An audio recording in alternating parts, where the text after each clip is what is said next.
Well, welcome back. I'm sorry it's been such a long time. I've had a lot of big life events come up and get in the way of being able to put these videos together. I appreciate the patience. A lot of people have been messaging me, asking me what's going on, and we're going to hear from you again. So my apologies. I have done some work in this absence, and I have been filming it. I just haven't been able to put together videos, so I will do that.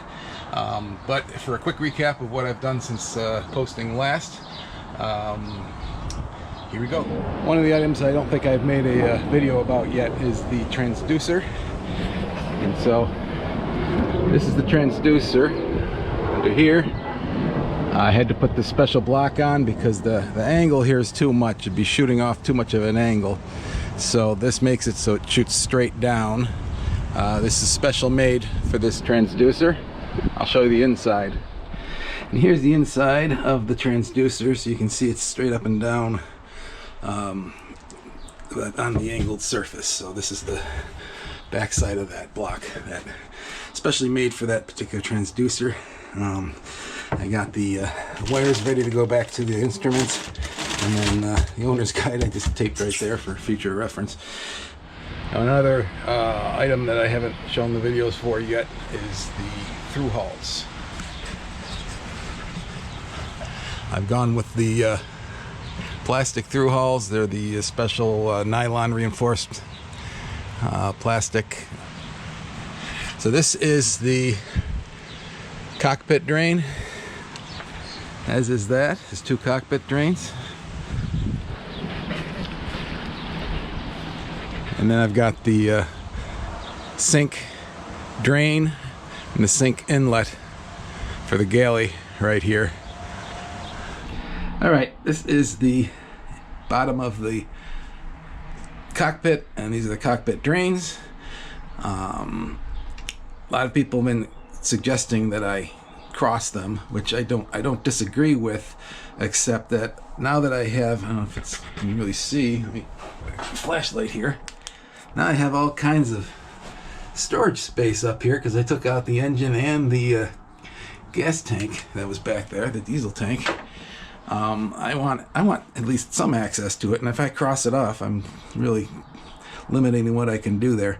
But my thought is I'll see how this goes. If one of the problems that I'm being told about is if I'm on a heel, if it's not crossed like that, then water can back up into the deck or into the cockpit and kind of flood the cockpit a little bit. It's more of a nuisance than any kind of a hazard. But I will see how it goes. I think if it becomes an issue, I can always just buy a couple pieces of new hose and cross them, and I'll deal with it then. The hard part was the actual installing the through hulls and installing the new drains. I upgraded the size to 2-inch. It was, I think, maybe 1.5 inches at most. I don't even know if it was that much. So I think that should help with the drainage as well if it becomes a problem. And this is what they look like. And here are the two through hulls for underneath the galley. The water inlet and the water outlet. And there's the sink itself. Some more work that I did was install the scupper drain for the top sides. So all along from anything that hits the front deck all the way back here, because this is a raised lip, comes down here, has to go out there. Anything that doesn't just wash over comes down and goes through here. Now originally this would drain down into the boat, across, and hit that drain underneath. It teed into that drain. I did not care for all that extra internal plumbing. Just more leaks. You saw what I have down there. It's just a straight shot, and there's limited failure points. Now imagine a T going into that, and then if I wanted to cross them, then where do I do that? So it just would become a complete mess. So what I've done here is put it out the side.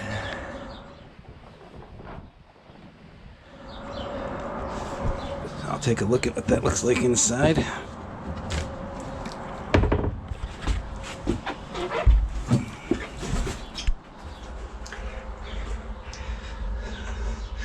So that's what it looks like there. This comes right down, short shot, and right out the side. Versus coming down. Here's the piping. The old piping came down. The original. Yeah, look at that nice galvanized crap falling apart. Came down and went down to there. Now I can seal this off completely. I'll put a drain in, but with a valve on it, and this whole thing can become a buoyancy chamber if there's ever an issue. So I can make this whole thing watertight and make it a buoyancy chamber. Same thing on the other side, so that helps a lot. Something else I've done that I don't think I've done a video on yet. I think I have footage. I'll try to get one together. But underneath the keel, I had wrapped, there's a crack all along the seam of the keel, and I had wrapped, I broke out all the loose material, filled it in with epoxy, and wrapped fiberglass all the way around. But there were 3 sections where the boat rests on my cradle that I couldn't get at. So I put some wood in underneath. There was more before. I've taken some out. Put some wood in underneath and put some thick hardwood shims on each side and just pounded them in, going all the way down, and actually raised the boat enough that I had to adjust my stands because they were getting loose. And I got the pieces out from underneath there, got enough room underneath to work on it, filled it in with epoxy. I didn't fiberglass it, but I did put lots of layers of epoxy on there. Essentially it's a barrier coat. So, and then lowered it back down again, knocked the shims out, put supports in. So that's all done. All that needs now is just anti-foul when it's time to go in the water. And this anti-foul, I'm gonna give it a good scrubby brush and put one more coat of black on. I don't like the blue, it's too light, but that'll happen right before we splash. And another thing I've done inside the boat, I've sanded pretty much a lot of the top. This is a liner boat, so this is actually the liner itself that's visible. Anyway, why I'm doing the inside, I want to get these deadlights installed. I'm putting external deadlights on instead of replacing with the piece that had or plexiglass inside and aluminum frame on the outside and inside. I'm just going to have the one outside bedded really well and through bolted, but I can't. I want to paint the inside before I install those on the outside because I don't want to have to take it apart again to paint. So I want to install it once and be done with it.